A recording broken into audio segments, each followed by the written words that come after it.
35 సంవత్సరాల బ్యాలెన్స్ షా నేపాల్ యొక్క 47వ ప్రధానిగా ప్రమాణ స్వీకారం చేశారు. 3 సంవత్సరాల వయసున ఆయన పార్టీ రాష్ట్రీయ స్వతంత్ర పార్టీ ఒక చరిత్ర సృష్టించిందని చెప్పొచ్చు. ఆయన ప్రత్యేకంగా చెప్పాలంటే మదేశీ లీడర్ అని కూడా మనం పేర్కొనవచ్చు. జెన్జీ ప్రొటెస్ట్ల తర్వాత నేపాల్లో ఇదొక వినూత్నమైన అంశం అని కూడా చెప్పొచ్చు. ఇంత చిన్న వయసులో ఆయన నేపాల్ ప్రధాని అయ్యారు. ఇప్పటి వరకు చాలా పాపులర్ గా ఉన్న అక్కడ నేపాలీ కాంగ్రెస్ పార్టీ కావచ్చు, అక్కడ ఉన్న కమ్యూనిస్ట్ పార్టీస్ కావచ్చు, ఇవన్నీ కూడా చిత్తుగా ఎన్నికల్లో ఓడిపోయాయి.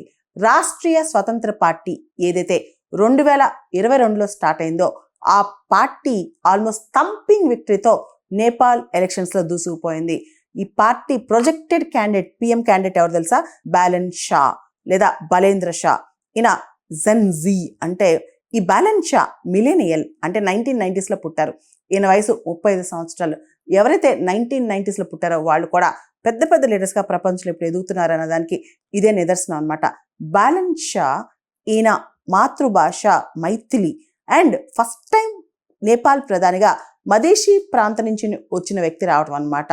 మనం చూస్తే కనుక నేపాల్ పార్లమెంట్లో 275 సీట్లు ఉన్నాయి. దానిలో 160 సీట్లు ప్రత్యక్ష ఎన్నికలు, 110 సీట్లు ప్రపోర్షనల్ రిప్రజెంటేషన్ ద్వారా పూర్తి చేస్తారనమాట. ఏ విధంగా చూసినా ఈయన పార్టీ ఏదైతే బ్యాలెన్స్ షా పార్టీ ఉందో రాష్ట్రీయ స్వతంత్ర పార్టీ, ఇన్ఫాక్ట్ బ్యాలెన్స్ షా లేదా బలేంద్ర షా కేపీ ఓలీ ఎవరైతే నేపాల్కి 4 సార్లు ప్రధానిగా ఉన్నారో ఆయన్ని ఓడించారనమాట. ఇది హిస్టరీ అని చెప్పుకోవచ్చు.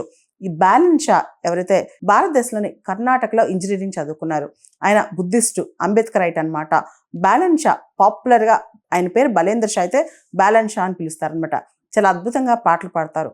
నేపాలీ హిప్ హాప్ సాంగ్స్ ఆయన చాలా ఫేమస్ అనమాట. పాటల ద్వారా ప్రభుత్వ వ్యతిరేకతను కూడా తీసుకొచ్చారనమాట. ఆయన కరప్షన్కి, నెపోటిజంకి ఈయన వ్యతిరేకం. నేపాల్లో ఉన్న పూర్ గవర్నెన్స్ తీసేస్తూ ఆయన అత్యద్భుతంగా నేపాల్ని ముందుకు తీసుకెళ్తానని ప్రామిస్ చేశారు. ఆల్రెడీ బ్యాలెన్స్ షా కాఠ్మండూ మేయర్గా పనిచేసిన అనుభవం ఉంది. అంటే నేపాల్ క్యాపిటల్ కాఠ్మండూకి ఆయన మేయర్గా పనిచేసేటప్పుడు కాఠ్మండూని చాలా మంది ప్రజలు మేము కాఠ్మండూ వెళ్తున్నాం అనేవాళ్ళు కాదు, మేము బ్యాలెన్స్ సిటీకి వెళ్తున్నాం అంటే ఆయన పేరు మీదే ఆ నేపాల్ క్యాపిటల్ని పిలిచేవాళ్ళు ఆయన కాఠ్మండూ మేయర్గా ఉన్నప్పుడు. ఇక్కడ చూస్తే ఆయన అంత పాపులర్ అనమాట. నేపాల్లో చాలా ఫేమస్ బ్యాలెన్స్ షా. ముఖ్యంగా మనం చూసాం గత సంవత్సరం నేపాల్లో జెన్జీ ప్రొటెస్ట్లని చాలా మంది యువత బయటకు వచ్చి అక్కడ కమ్యూనిస్ట్ లీడర్స్కి వ్యతిరేకంగా, అక్కడున్న ప్రభుత్వానికి వ్యతిరేకంగా, అక్కడున్న అవినీతికి వ్యతిరేకంగా, అక్కడ డెవలప్మెంట్ లేదని చెప్పి గోల చేశారు. సో ఇప్పుడు జెన్జీ కొత్త తరం నాయకుడిని కోరుకున్నారు. అందుకే ఆ నాయకుడే బ్యాలెన్స్ షా అయ్యారనమాట. బ్యాలెన్స్ షా చాలా ప్రామిస్లు చేశారు.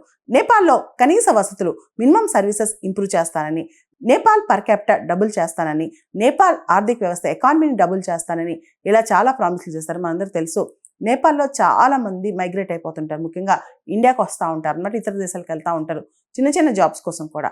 ఆ మైగ్రేషన్ ఆపుతానని, నేపాల్ ఆర్థిక వ్యవస్థని ముందుకు తీసుకెళ్తానని, నేపాల్ పర్ క్యాపిటల్ ఇన్కమ్ తలసరి ఆదాయాన్ని ముందుకు తీసుకెళ్తానని బ్యాలెన్స్ షా ప్రామిస్ చేశారు. మరి ఇప్పుడైతే నేపాల్ రాష్ట్రీయ స్వతంత్ర పార్టీ ప్రభుత్వం ఏర్పాటు చేయబోతోంది. నేపాల్ కొత్త ప్రధానిగా నేపాల్ ఎలా ఉండబోతోంది, ఆయనకున్న ఇండియా కనెక్ట్ కూడా చూసాం. ఆయన ఇండియాలో చదువుకున్నారు, కర్ణాటకలో తన ఇంజనీరింగ్ పూర్తి చేశారు. ఇప్పుడు ఇండియా నేపాల్ సంబంధాలు దూసుకుపోతాయి.